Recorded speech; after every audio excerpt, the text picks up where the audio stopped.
Assalamualaikum warahmatullahi wabarakatuh. Salam sejahtera dan senang sekali hari ini kami berada di Hotel Bandung Permai, Kecamatan Kaliwates, Kabupaten Jember, yang saat ini juga sudah hadir ratusan begitu ya, para orang-orang yang begitu luar biasa yang mengikuti program Bangga Kencana, di mana ini merupakan inisiasi dari BKKBN bersama dengan mitra yaitu Komisi 9 DPR RI dalam rangka percepatan penurunan angka stunting dan dibalut dengan kegiatan KIE atau komunikasi, informasi dan juga edukasi untuk masyarakat sehingga masyarakat bisa memahami pentingnya penurunan angka stunting dan juga kesejahteraan masyarakat ke depannya. Dan tema yang kami angkat pada hari ini adalah peranan masyarakat dalam upaya percepatan penurunan stunting. Dan oleh sebab itu kami punya 4 narasumber yang begitu luar biasa yang sudah hadir bersama kami. Kami sebutkan yang pertama terlebih dahulu, beliau adalah Deputi Bidang Pengendalian Penduduk BKKBN Republik Indonesia, Dr. Bonifasius Prasetya Ikhtiarto, SSI M Engineering. Selamat datang Bapak, terima kasih banyak sebelumnya. Baik, selanjutnya ada Kepala Perwakilan BKKBN Provinsi Jawa Timur, Ibu Dr. Anda Maria Ernawati MM. Bu Erna, terima kasih sudah hadir. Lalu juga ada Kepala Dinas P3AKB Kabupaten Jember, Dr. Andres Supri Handoko MM. Pak Handoko, matur nuwun. Lalu juga ada Pengurus Wilayah Rijalur Ansor, Gus Robit Wajdi selaku Mitra Pusat. Terima kasih banyak, matur nuwun sampun rawuh. Boleh kita cek semangat terlebih dahulu ya Bapak Ibu semua yang ada di sini. Salam BKKBN, berencana itu keren. Sekali lagi, salam BKKBN. Terima kasih, boleh berikan tepuk tangan yang meriah untuk kita semua. Baik. Mengawali acara hari ini, kita buka pertanyaan yang pertama untuk Bapak Deputi terlebih dahulu terkait kebijakan-kebijakan dari BKKBN Republik Indonesia dalam rangka ini meningkatkan peranan masyarakat Pak untuk bisa berkontribusi juga dalam penurunan stunting yang ada di Republik Indonesia khusus Jawa Timur juga. Monggo Pak Deputi. Ya, baik, terima kasih Mas Brian ya. Pertama tentunya saya mengucapkan terima kasih bisa hadir di sini dalam kegiatan komunikasi, informasi dan edukasi terkait dengan percepatan maupun juga pencegahan penurunan angka stunting di Jember dan terutama juga di Provinsi Jawa Timur. Terkait dengan BKKBN, memang BKKBN ini melalui Perpres nomor 72 tahun 2022 diamanahkan oleh Bapak Presiden sebagai komandan lapangan. Jadi kamilah yang sekarang mengomandani untuk pencegahan dan penurunan angka stunting yang diharapkan akan turun di angka 14% pada tahun 2024. Nah, di dalam percepatan dan pencegahan angka stunting sebenarnya yang paling penting memang kerjasama semua pihak. Ya.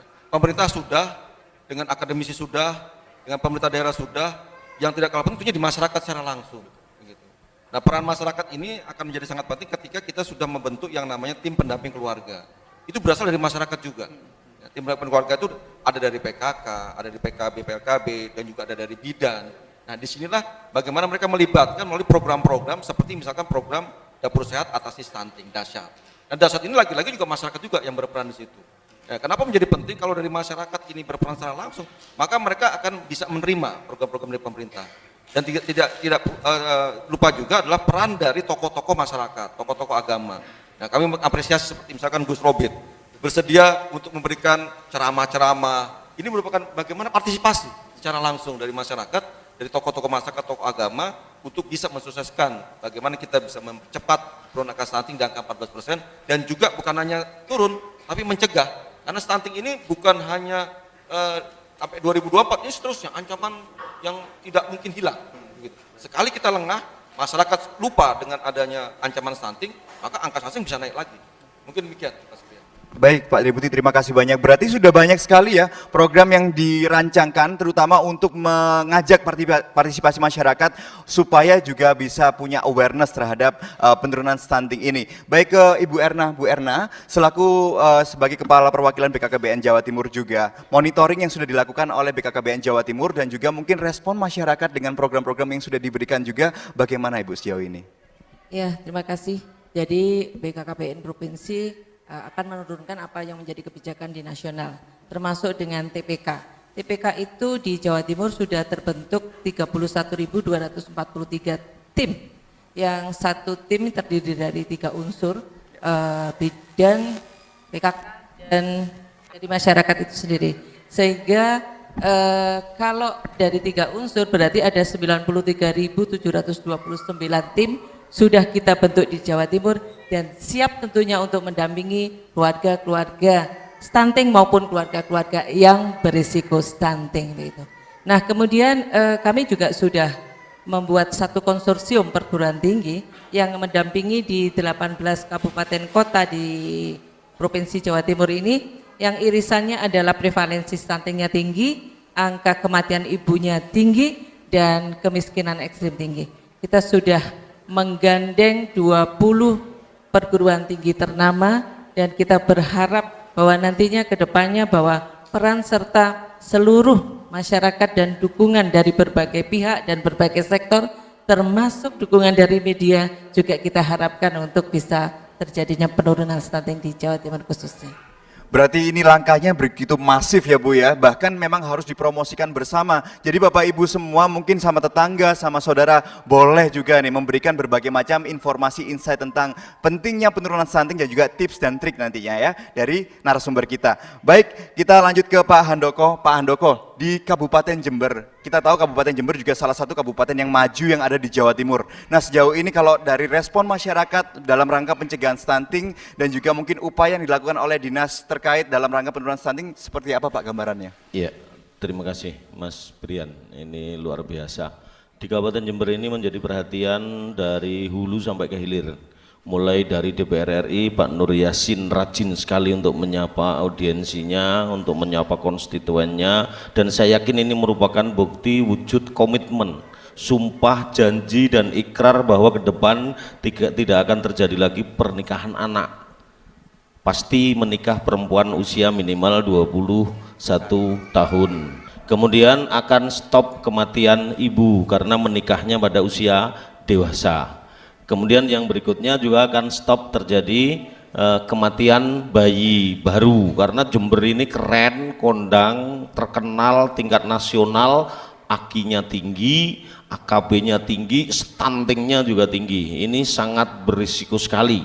Oleh karena itu ada beberapa hal penting yang harus kita catat, kita sepakati bersama. Jadi menikah itu tidak boleh asal-asalan. Punya anak tidak boleh asal punya anak, jadwalnya harus disiapkan, malam Jumat berdoa dulu dan seterusnya sehingga menjadi betul-betul generasi yang sehat jasmani dan rohani. Ada beberapa hal penting yang perlu kita ingat dan kita catat bersama. Yang pertama adalah ingat Pak Haji Nur Yassin. Kita ketemu di sini, tanpa Pak Haji Nur Yassin panjenengan tidak bisa, karena yang merencanakan anggaran di DPR RI beliaunya, dan beliaunya setia pada panjenengan. Kemudian yang kedua, ada hal penting yang perlu panjenengan ingat. Kalau tidak bekerja sama dengan BKKBN, ini harus benar nyebutnya. Tadi ada tuan rumahnya Pak Agus ini nyebutnya masih kurang tepat, ini kalah dengan Gus Raufik Guroswi. BKKBN ini harus diingat betul ya Gus ya.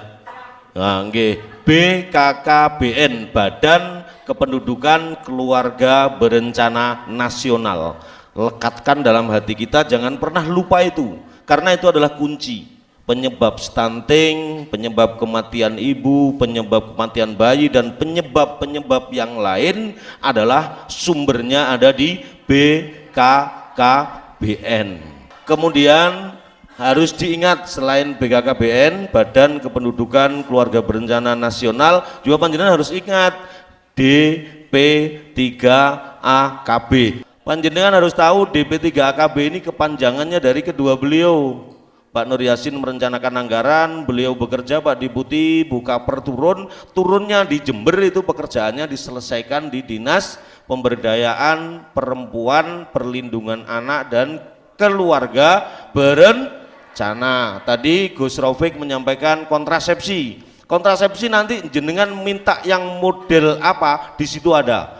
Gratis, tidak dipungut biaya. Terutama yang laki-laki di belakang kelihatannya senyum-senyum itu, daftar vasektomi langsung kita cairkan uang pengganti kerja, istirahatnya kita dikasih duit sama Pak Deputi sama Bu Erna, suruh kasihkan panjenengan. Berapa Bu?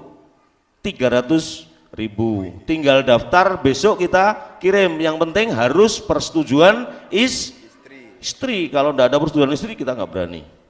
Itu ya, vasektomi, ngambil satu aja karena waktunya terbatas.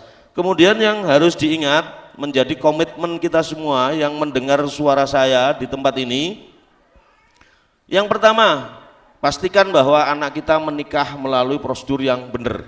Pastikan masuk dengan aplikasi El-Simil, elektronik siap nikah dan siap hamil, yang sudah didampingi tadi TPK-nya Bu Kaper, Kepala Perwakilan tadi. Di Jember ini ada 5.625 orang. Di sini ada enggak yang terima pulsa tiap bulan? Coba berdiri. Berdiri. Yang lain mana yang lain?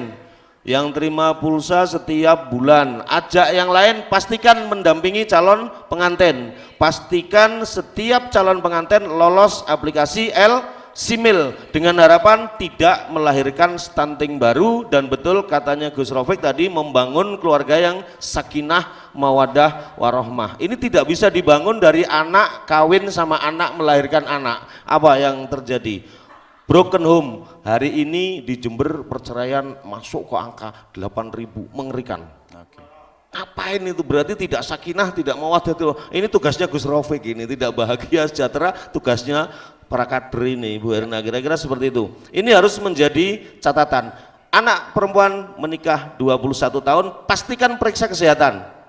Karena HIV/AIDS masih mengancam kita. Jadi kalau kita sudah menikahkan anak kita, kemudian mendapat pasangan yang ternyata tidak diperiksa kesehatan, ternyata mengidap HIV/AIDS, risikonya panjenengan yang tanggung. Makanya Kabupaten Jember sangat bijaksana melalui Bupati Pak Hendi STIPU ini, beliaunya memberikan kebijakan periksa calon pengantin gratis dimanapun wilayah Kabupaten Jember.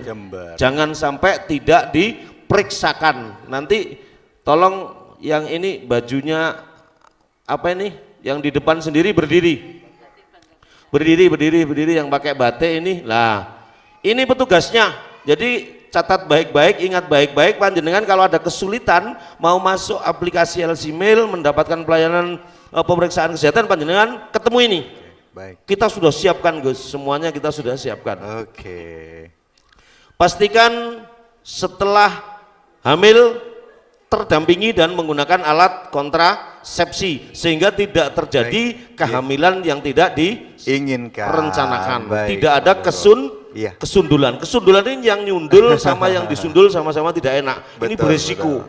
Bisa-bisa dua-duanya jadi stunting. Kalau stunting ini di perintah ke selatan, jalannya ke utara. Kalau stuntingnya di intelektualnya, ini risiko. Makanya tidak boleh. Apalagi kita sebagai jamaahnya Pak Haji Nur Yasin, juga jamaahnya Gus Rafiq, saya titip Gus, jangan sampai mulai hari ini yang mendengar suara saya ini untuk menikahkan anaknya di usia anak-anak. Kan seperti itu. Iya. Terima kasih. Tidak lahir stunting, tidak AKI, tidak AKB. Saya kira itu, kurang lebihnya mohon maaf. Assalamualaikum warahmatullahi wabarakatuh. Waalaikumsalam, terima kasih Pak Handoko. Sekarang ke Gus Robit ini, dengan pandangan Gus Robit juga selaku yang mungkin banyak dihormati orang juga. Gus, kalau kita melihat juga penurunan stunting dan juga erat kaitannya pemberdayaan masyarakat atau juga partisipasi masyarakat, Gus Robit punya pesan-pesan seperti apa nih untuk masyarakat sehingga sukses ini di Jember itu angka stunting kalau bisa sampai 0% deh gitu. Monggo Gus. Oh nggih, siap. Ini menarik ini ya. Menurunkan stunting. Stunting itu kurang gizi sebenarnya. Betul Pak Doko? Iya. Jadi anak generasi kita itu kurang gizi. Nah ini menjadi bukan hanya tugas pemerintah sebenarnya. Saya sepakat dengan Pak Deputi tadi. Ini adalah tugas kita semuanya, masing-masing individu. Jadi Bapak, Ibu sebagai keluarga, sebagai subjek sekaligus objek, ini menjadi garda terdepan. Karena bagaimanapun Bapak ini yang punya bahan Pak. Cowok itu yang punya bahan, ibu ini pabriknya. Kalau bahannya aja ndak bagus, cetakannya terusnya yo juga nggak bagus, menceng, hasilnya kira-kira gimana? Hah? Ya menceng, gitu. Maka nyun sewu, ya nanti lebih bahas lebih banyak. Jadi ada 3 hal ini yang sebenarnya. Yang pertama adalah perencanaan itu menjadi sebuah prioritas dalam membentuk keluarga sakinah, mawaddah, warohmah. Ada yang pertama adalah ketika kita merencanakan kapan mau menikah. Ini yang terpenting. Kapan mau menikah? Dicatat ya, bukan mau kawin. Mau menikah. Yang kedua, ketika kita juga merencanakan kapan juga harus punya anak. Ya. Nah, di konsep yang ketiga adalah bagaimana ketika kita menyiapkan pendidikan anak. Ini yang terpenting. Jadi yang pertama adalah bagaimana ketika kita mau menikah, maka ukur kemampuan kita. Ketika kita mau membuat anak, bahasanya ya, merencanakan bagaimana kita punya anak, maka konsep Islam itu wa'asirunna bil ma'ruf. Diingat-ingatin. Adalah gaulilah istrimu itu dengan baik. Kata-kata baik itu bukan hanya mendisikno ML-nya tok, Pak. Ya, tetapi baik itu yo ayo diopeni sing apik, ya toh, diwedaki sing ayu ben gak kepencut tanggane, yo dibandani ben apa? Ketika ibu mengandung janinnya itu loh juga sehat. Itu penting, Pak. Itu penting. Ini tugas bapak ini. Ya, ojo cuma dipakani sego pecel. Ya toh? Maka ini loh tugas penting. Nah, ini tadi sudah disampaikan banyak oleh Pak Andoko. Ada program-program pemerintah, ada pendampingan dan seterusnya. Bahkan Nyun Sewu ini juga perlu saya laporkan ini, Pak. Bahwa juga kami di relawannya Pak Haji Nur Yasin, Pak, termasuk Pak Agus dannya, kita ada gerakan, Pak. Ini bahkan tiap bulan, Pak, kita ada gerakan satu, kita memberikan makanan bergizi untuk ibu hamil dan juga balita, Pak. Ini kerjasama juga berkat BKKBN dan Kementerian Kesehatan. Kita punya banyak, Pak. Ini semua anggota kita laporan, Pak. Kalau jenengan butuh bisa saya kasih nanti itu. Ini tiap hari kita mendampingi itu agar apa? Karena ini juga menjadi tanggung jawab semuanya. Bahwa kita juga menjadi tanggung jawab bagaimana bangsa Indonesia ini ke depan gitu. Makanya kan jelas itu. Bangunlah jiwanya, bangunlah badannya. Jiwa dan badannya harus sesuai. Kalau tidak sesuai, mengsle. Ya loh, bahasa Inggrisnya itu indecifly, Pak. Indecifly. Maka Pak Andoko tadi banyak menjawab bahwa sekarang kasus perceraian itu ya gara-gara ini sebenarnya. Gara-gara apa?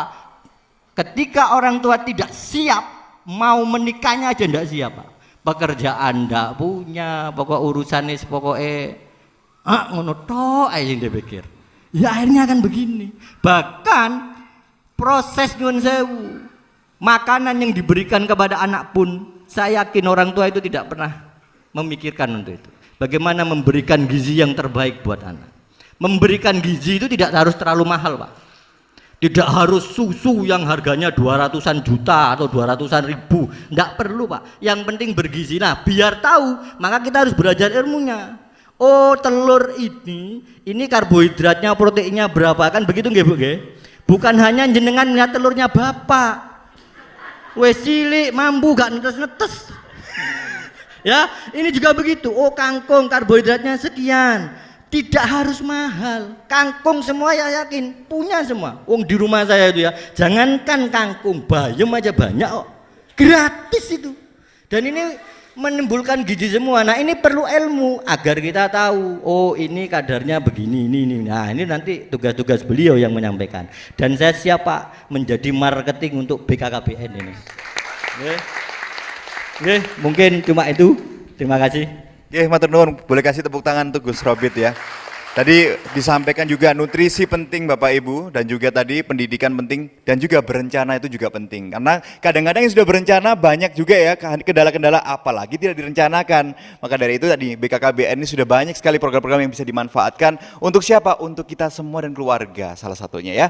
Baik, kita masuk ke sesi tanya jawab, boleh ya? Mungkin 2 orang di sini yang mau bertanya, boleh angkat tangan. Assalamualaikum warahmatullahi wabarakatuh. Waalaikumsalam warahmatullahi wabarakatuh. Jika calon pengantin itu sudah stunting, apakah dari segi karier ataupun dari segi sifat, apakah anaknya akan kemungkinan juga stunting?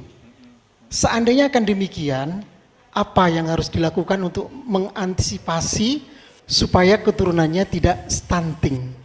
Demikian dari kami. Bismillahirrahmanirrahim. Assalamualaikum warahmatullahi wabarakatuh. Waalaikumsalam warahmatullahi Saya wabarakatuh. PPKBD dari Kecamatan Panti, nama saya Mujiati. Pertanyaan saya, tadi saya menyimak dari Bapak Handoko, yang beliau matur kalau stop pernikahan dini. Nggih. Tapi kenyataannya di lapangan banyak sekali pernikahan dini yang terjadi. Jika tidak bisa nikah sah di KUA, maka akan dinikahkan secara siri dengan alasan menghindari zina. Nah, bagaimana kita sebagai kader menghadapi fenomena seperti ini? Bagaimana bentuk pendampingan kita sebagai kader TPK? Apakah hanya cukup dengan KIE, melalui KIE dengan menyarankan agar ber-KB, tapi ternyata tidak bisa memenuhi seperti itu karena malu atau bagaimana? Mungkin seperti itu pertanyaan dari kami. Wassalamualaikum warahmatullahi wabarakatuh. Waalaikumsalam warahmatullahi wabarakatuh. Boleh narasumber mungkin yang bisa menyampaikan jawaban yang pertama maupun pertanyaan kedua? Ya, ini mungkin memang harus banyak disosialisasikan. Stunting itu bukan penyakit, Pak. Jadi stunting bukan penyakit. Jadi stunting itu memang terjadi karena makanan yang kurang gizi, pola asuhnya, dan kehamilan tidak direncanakan. Jadi kalau ada misalkan bapak dan ibunya kebetulan memang stunting, itu anaknya tidak langsung otomatis menjadi stunting. Jadi bagaimana mereka pada saat misalkan yang ibu hamilnya itu stunting, ya anaknya dijaga dalam kandungannya. Sampai kemudian lahirnya pun juga didampingi, sehingga pasti anak itu tidak akan menjadi stunting. Nah problemnya adalah bagaimana bapak ibu yang stunting ini bisa membimbing anaknya menjadi tidak stunting. Nah, ini perlu pendampingannya agak spesifik dengan teman-teman TPK misalkan tadi, terus mendampingi terus, atau keluarganya. Gitu. Karena kalau orang dewasa stunting itu memang pola pikirnya tidak seperti kita-kita. Gitu. Polanya simpel saja. Pekerjaan pun juga pekerjaan yang sederhana saja. Sehingga mungkin dalam pola asuh anaknya pun juga tidak bagus. Oleh karena itu penting sekali bagi kita menjaganya. Dari sejak dalam kandungan tentunya, sampai kemudian utamanya 1000 hari pertama kehidupan, sampai baduta 2 tahun. Nah itu yang harus betul-betul dijaga. Gitu. Jadi tidak usah khawatir. Nah inilah tugas kita semua di sini. Kita semua untuk bagaimana membuat anak-anak yang dilahirkan ke depan itu tidak stunting walaupun misalkan bapak ibunya stunting. Ngaten Pak, matur nuwun. Sedikit menambahkan saja. Jadi Pak mohon dipahami bahwa stunting itu sekali lagi itu adalah suatu kondisi gagal tumbuh dan berkembangnya anak pada 1000 hari pertama kehidupannya. Sehingga yang perlu kita lakukan untuk mempersiapkan agar kelahiran anak itu tidak stunting, kita harus mempersiapkan dari dini. Jadi sebelum menikah, Catin ini harus memeriksakan dirinya. Jadi memeriksakan kalau paling tidak lingkar lengan atasnya diukur. Berapa Bu? 23,5. Kalau di bawah itu berarti berisiko melahirkan anak stunting. Kemudian diukur lagi apakah anemia atau tidak, Nah ini diukur di fasilitas kesehatan terdekat.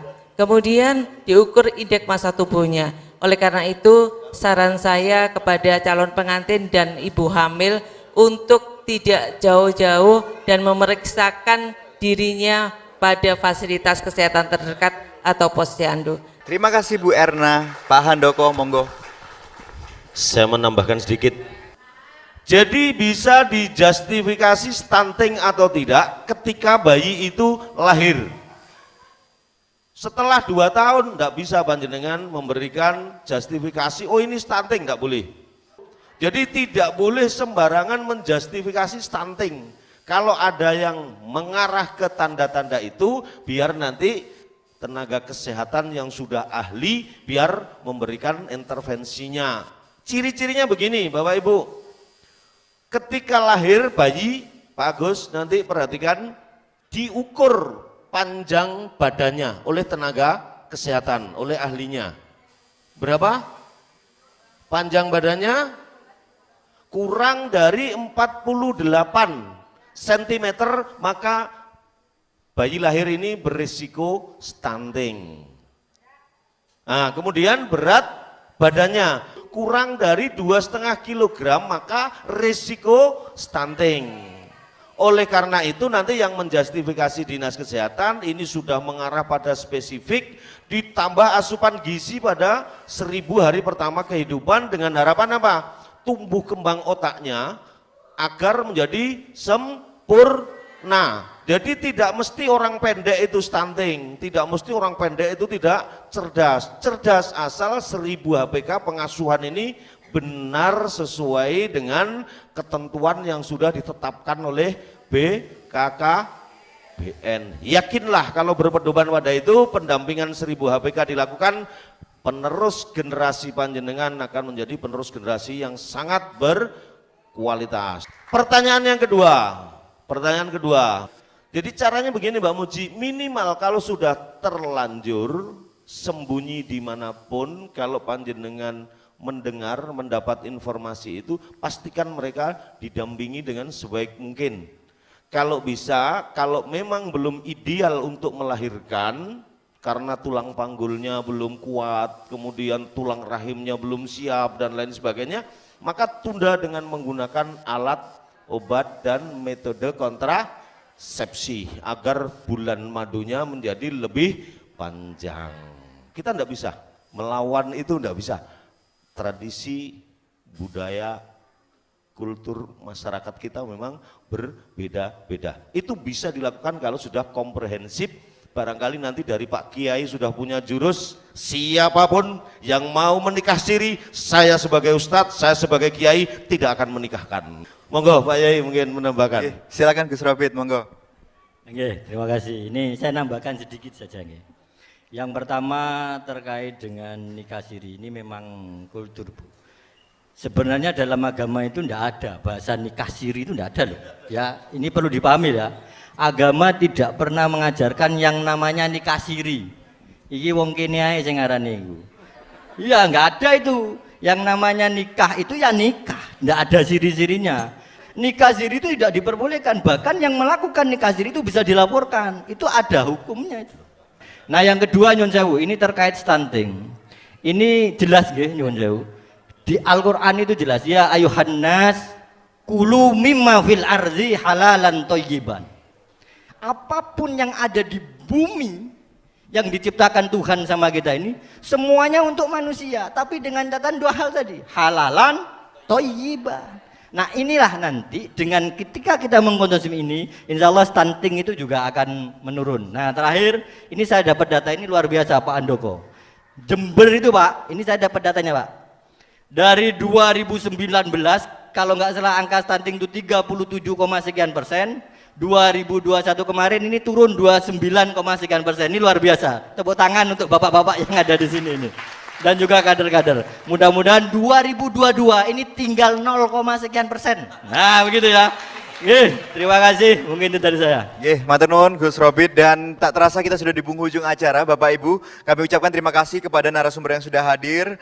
Bapak Deputi Bidang Pengendalian Penduduk BKKBN Republik Indonesia, Dr. Bonifasius Prasetya Ikhtiarto. Lalu juga terima kasih Kepala Perwakilan BKKBN Provinsi Jawa Timur, Ibu Maria Ernawati. Terima kasih Kepala Dinas P3 AKBP Kabupaten Jember, Supri Handoko.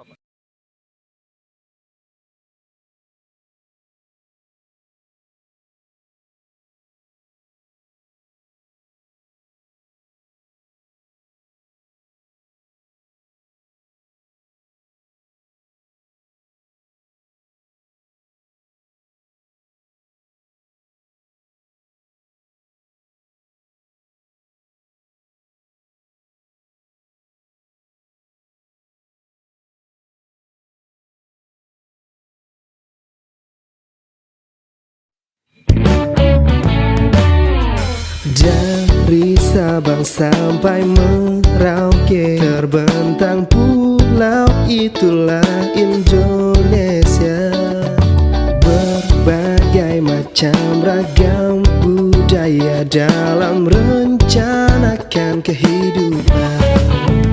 Ayo semua kemarilah, yuk bersama-sama kita merencanakan kehidupan keluarga kita. Yuk